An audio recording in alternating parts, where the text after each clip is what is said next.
What is going on, guys? It's the Mad Dragon. The July internationals are underway, so of course we're going to do another preview video. This one is going to be between England and the USA, where we check on the game in the background and talk about the official teams announced, who we think is going to do well, who we think is going to do badly, and give a score prediction at the end for the end of this game. Of course, I don't have the England team in this game because they weren't licensed, so we've got the created England team. We've got equal ranking with the USA. This actually might be quite a fun game, so we'll get this game kicked off and underway.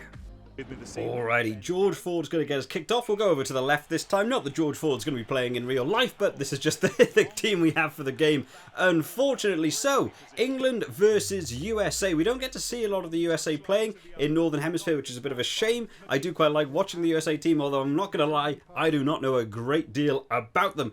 Seeing as we're starting off as England, let's talk about England first. They had their game cancelled last week. It was going to be... Oh, that's a hell of a tackle. The game did get cancelled last week against Scotland, which was a real shame. People in the comments were saying they were even going to go attend the game, and they couldn't get to go, which is a real shame.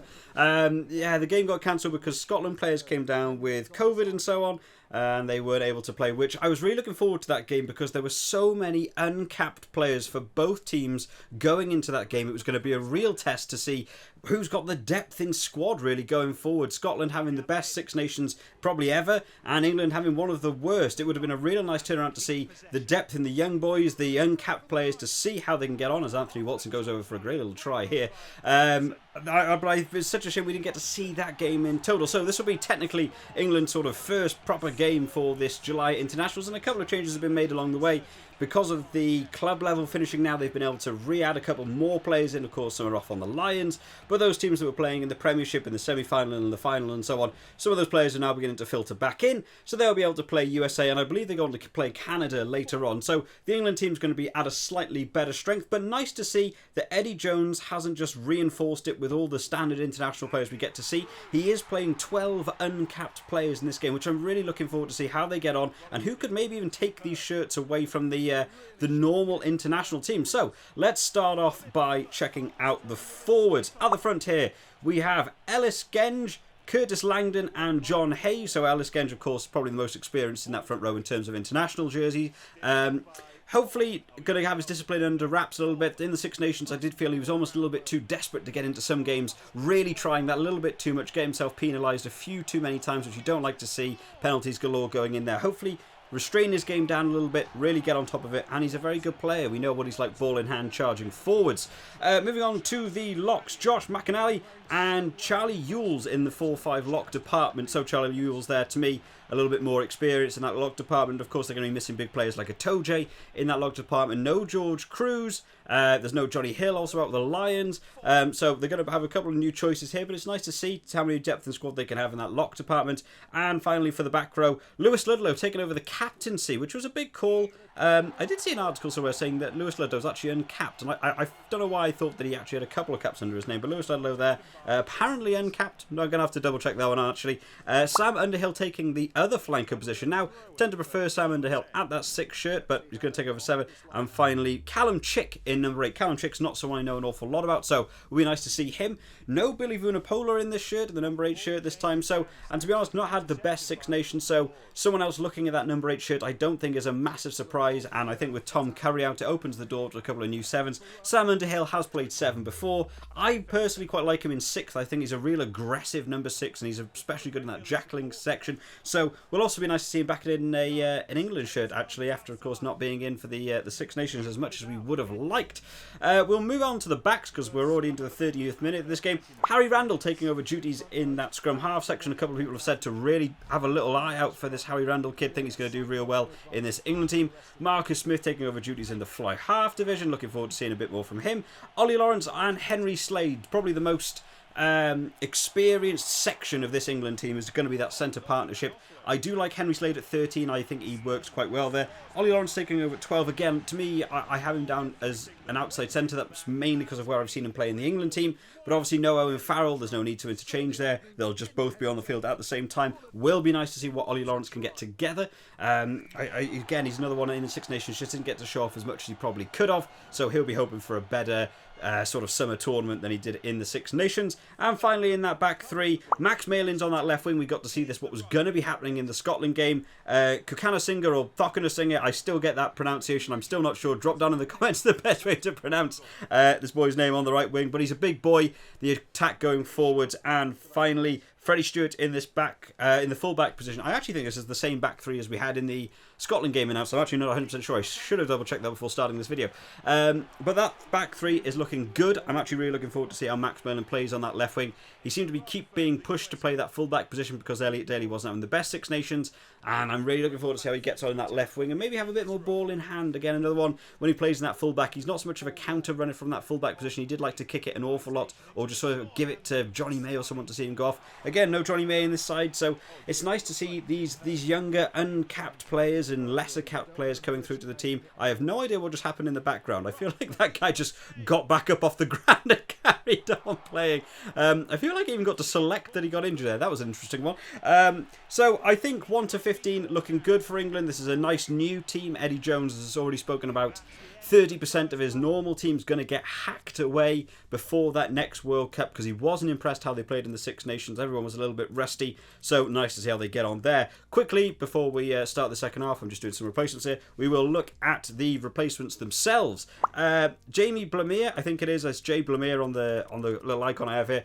Beno Obano, looking forward to seeing more from him. Really want to see him get on the pitch for a good amount of time. I'd like to see him come on 45th, 50 minute or something. Give him a nice bit of time on the pitch, get to show off a little bit.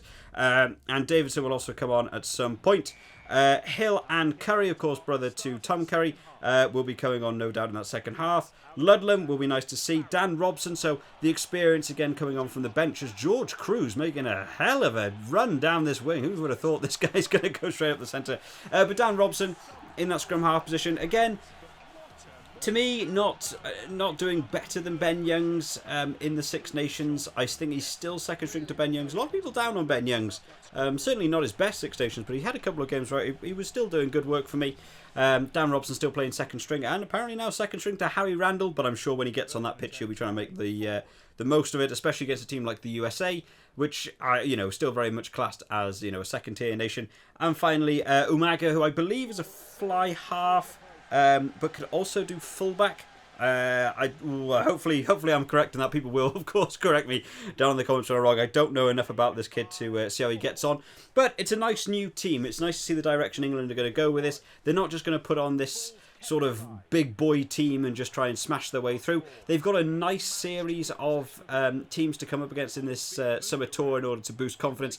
I think they'll be looking for a win against the USA. I imagine they'll be looking for a win against Canada when they eventually play them. We didn't get to see the Scotland game, unfortunately, which would have been a bit of a miss for some of these boys on the lesser caps, but it'll be nice to see some of these new lads getting on the pitch, get a bit of experience, get a few caps in, and then looking ahead to the Six Nations. I wouldn't be surprised if a couple of these lads are looking to get in for the next Six Nations, given how poor some of the sort of standard team was in the last Six Nations. So, all to play for in this England team, and I expect to see hungry players out on that pitch.